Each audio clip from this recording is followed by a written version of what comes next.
For 2022, TaylorMade have two brand new fairway woods. The ultra forgiving high MOI Stealth and the Stealth Plus, which is a smaller, more workable model. But which one is right for your game? Let's go find out.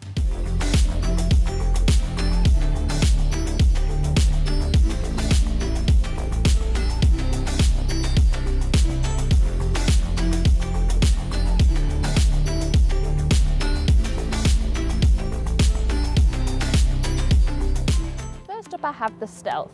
This is designed to be the most forgiving and the easiest to hit out of the two options, and it's also probably going to be the longest.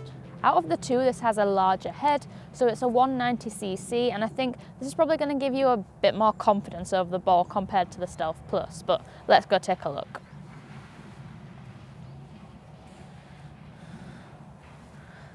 So yeah, this sits really nicely behind the ball. It's quite interesting, it's a little bit more elongated at the back than we've seen previously, and I think that's quite confidence inspiring.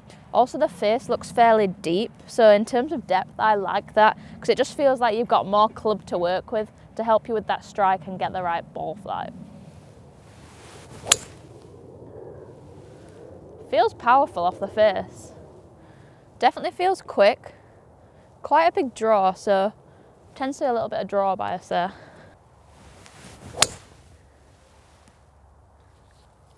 That was a really nice strike. I wouldn't say it's flying that high for a 3-wood though, but then again, sometimes that is quite good because you can get too much flight on a 3-wood, but it does feel quite easy to get off the ground.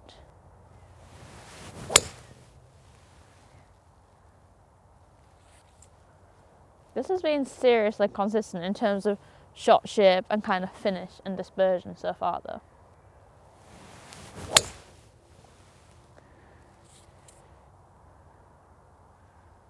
So my longest shot there was up at 205.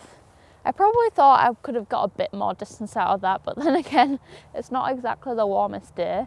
So let's go hit the Stealth Plus and see how it compares. I don't think the dispersion is going to be as tight as it was with that though. So this is a 175cc head, and you can tell that over the ball. It is smaller and not quite confidence inspiring, but for someone who's after precision and shot shaping and prefers that smaller look, this definitely sits great.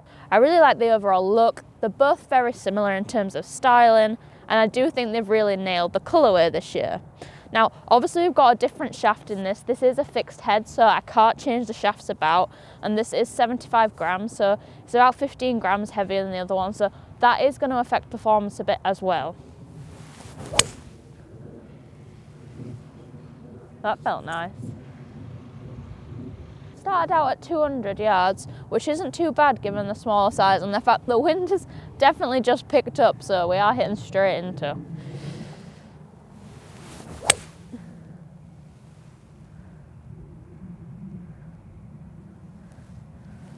Notably already my dispersion is a little bit further right, which is interesting because obviously the main model TaylorMade want to be probably a little bit draw bias because that is going to suit most people. But then when you look at the kind of tour golf, a lot of tour golfers don't like seeing the ball go left, so it makes sense that this would travel generally a little bit more right bias.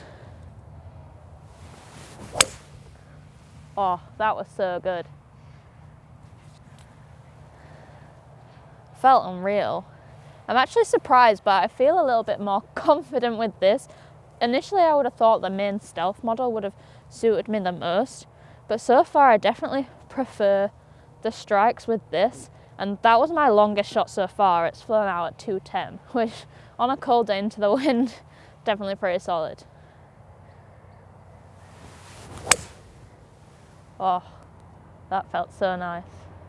It is quite interesting to see how much easier it is to shape the ball with this, because if I kind of change my club and path numbers by only about 1.5 degrees, it is really easy to move the ball with this, so I can get a little bit of left to right on it if I want to, which is definitely pretty advantageous in terms of being able to shape the ball. So overall that was pretty interesting. Between the two Stealth models there was quite a bit of a difference, but not really in terms of distance.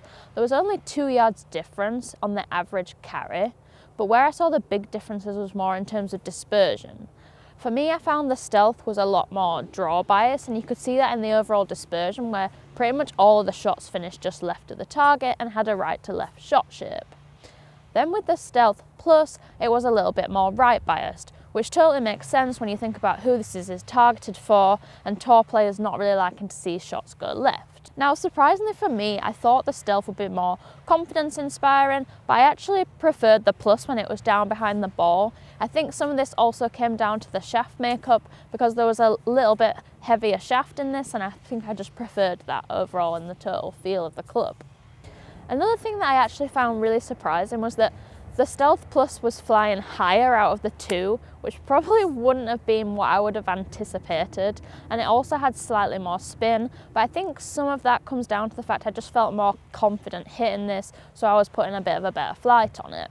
Now, once I'd hit these two, I actually went away and hit last year's Sim 2 models. So I hit the Sim 2 Max and the Sim 2. Now with the Sim 2, I definitely found this to be more neutral than this year's Stealth Plus. It wasn't quite as right biased, and to be honest, in terms of distance, it was very similar, and the front to back dispersion was pretty similar too. I saw about a 2-yard distance gain on average, but it's not really that much. Where I actually saw a massive difference was in terms of ball flight. The Sim 2 was flying so high, it was literally like in the 90 feet compared to 70 and 80 with both Stealth models, and it also had quite a bit more spin. So in terms of playing in the wind, it really wouldn't be very controllable. I mean, even today it was launching way too high and wasn't really that great. Now, finally, I'm going to give you a lesson in club fitting, because last year I got fit into the Sim 2 Max. This is the only one out of all 4 clubs here that I've been fitted to, and it definitely shows in the dispersion because it was so much more consistent. This was a shorter club, obviously the shaft was fitted for me, and the dispersion and the distance were great. So I think it goes to show that really, if you want to dial in a 3-wood, which is probably the hardest club in the bag to hit, it's really going to come through club fitting and getting the right club head and shaft to match up to you. Overall, I think the change this year has been that we've got 2 much more distinct models that are clearly for different types of golfers. You know that you're going to get forgiveness and draw bias in one, and that the other one's for more workability and shot shaping. So I think there's definitely a bigger difference between the 2 models than we've seen in previous years. From the Sim 2, I've definitely seen a jump up into the new Stealth and the Stealth Plus, and mainly in terms of kind of control and ball flight. But I think the big story here is really that you need to get well fitted for a fairway wood, because it's such a hard club to hit. That's really going to give you the most gains. Right, that's all for today. If you have any questions about any of these models or any of the TaylorMade lineup for this year, feel free to put them in the comments below. Make sure you like this video, and if you're new to the channel, hit that subscribe button. And if you're after more golf content, head over to the National Club Golfer social media channels for more.